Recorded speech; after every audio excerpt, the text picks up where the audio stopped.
L'émotion est contenue, mais réelle. Après plus de 6 ans de combat judiciaire, Florian Degas s'est plus que jamais engagé pour défendre les droits des personnes handicapées. Son ancien employeur, l'entreprise publique de transport Transland, a été condamné la semaine dernière pour harcèlement moral et licenciement abusif. Aujourd'hui référent dans les Landes de l'APF France Handicap, Florian voit son calvaire enfin reconnu par la justice. Je suis légèrement soulagé, surtout pour mes proches, parce que c'est dur à encaisser pour eux aussi, ils l'ont vécu avec moi. Mais moi, je prends acte, comme on dit, de cette victoire. Voilà.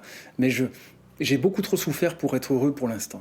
Tout bascule pour Florian en 2016, 2 ans après son recrutement, lorsqu'on lui diagnostique une sclérose en plaques, un handicap que son employeur ne voudra jamais reconnaître. Pression, brimades, insultes racistes, arrêt de travail, son cauchemar va durer jusqu'en 2019, date de son licenciement. Je savais qu'il voulait plus de moi, il m'avait déjà trop brisé, j'avais déjà fait une tentative de suicide.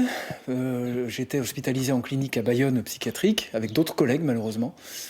Et en fait, mon objectif, moi, c'était qu'il soit condamné. J'avais dit à mon avocat, je veux l'euro symbolique, je m'en fiche, je veux qu'il soit condamné pour tout ce qu'ils m'ont fait vivre. C'est l'enquête de l'inspection du travail et les syndicats qui m'ont dit, mais Florian, vous avez été harcelé.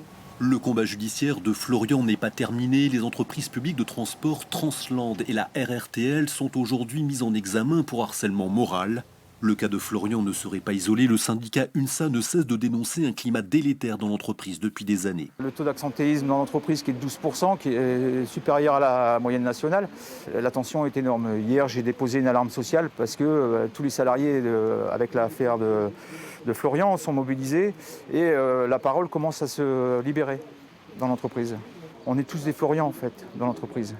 De son côté, la présidence de Transland n'a pas souhaité réagir, précisant que l'entreprise, je cite, ne commente pas des décisions de justice.